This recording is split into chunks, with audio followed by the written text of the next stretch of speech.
Mr. Harkin, thank you.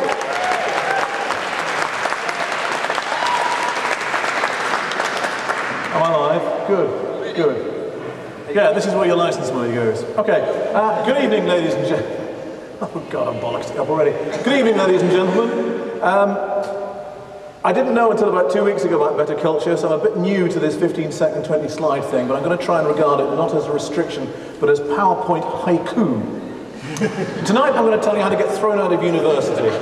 Normally this talk is how to get thrown out of medical school, but I can assure you the techniques I will teach you this evening are generic transferable skills that will get you thrown off any course and quite probably most jobs as well. We admit 240 students to the course every year from an intake or an application pool of 5,000. So as you can imagine, we have some pretty sophisticated techniques for sieving the wheat from the chaff and picking out the people who really deserve to be on the course. Unfortunately, every year, one or two get through who don't quite fit. People who don't really want to be with us. And my job, or part of my job as Associate Director of Student Support, is to identify these people and help them. Now, some of them are here because they've been given bad advice by their schools. Schools are very good at finding people who are good at science and pushing them towards medicine. It looks good on the school's prospectus to send people to do law, to do medicine, to go to Oxbridge. It's great for the school, it's bad for the university, and it's an absolute disaster for the student. But these people are the easiest to help. We can find what they want to do and help them move on. We've got contacts.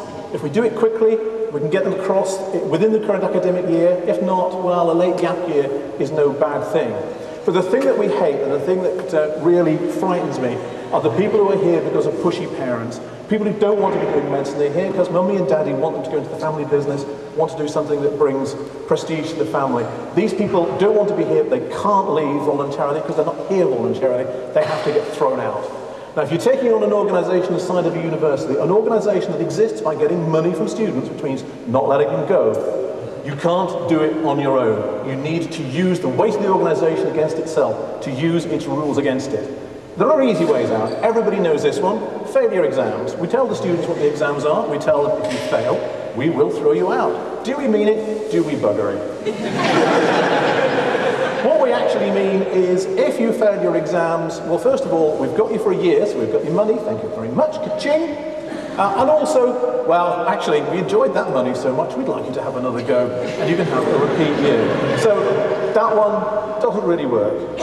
What else have we got? Well, you can try behaviour. There are things that universities don't like. Alcohol's always a good one. Drugs, dishonesty, theft, violent behaviour, any ism that you can mention, other than socialism. They seem to be quite happy with that. Will get you thrown out. But again, some departments can be very understanding. You're young, you're finding yourself, we'd like your money. So again, it takes time, you have to pay your fees, and to be honest, it doesn't look great on the CV when you finally move on. Because the key is not to get thrown out, it's to get on with your life.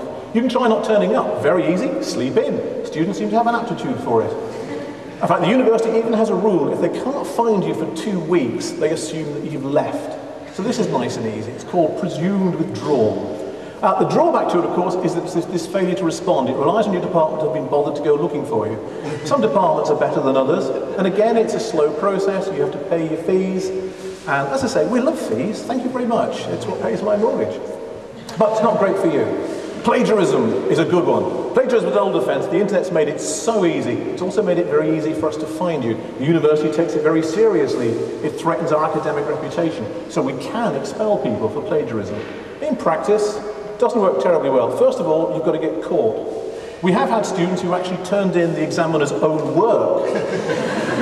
Top marks for effort. But a lot of the times, it just doesn't get picked up. Again, first penalties are minor. It takes time, we have the money. If you can get yourself sent to jail, this is a get out of jail, no, get into jail free card.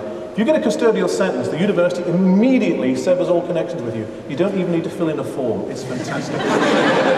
But there are problems. It's got to be a severe offence so that you get sent to prison. If you're on remand, you've got to keep paying your fees, you've got to keep coming to the university, you don't want that. So it's got to be severe, but not too severe. But on the other hand, not too light, because you might only get a fine, which makes things worse, and you're back with us, and that's no good at all. So ultimately, there are lots of ways to get thrown out of university. None of them are ideal. And my advice, so getting into university is hard, it's going to get harder. Selection processes exist for a reason, and my advice is to choose wisely rather than bodge up afterwards, which is also great advice if you want to be a surgeon or a nuclear reactor technician. So I will end now with the traditional lecturer's last slide, the call for questions, but I will let you into the little insider trade secret. We don't want any.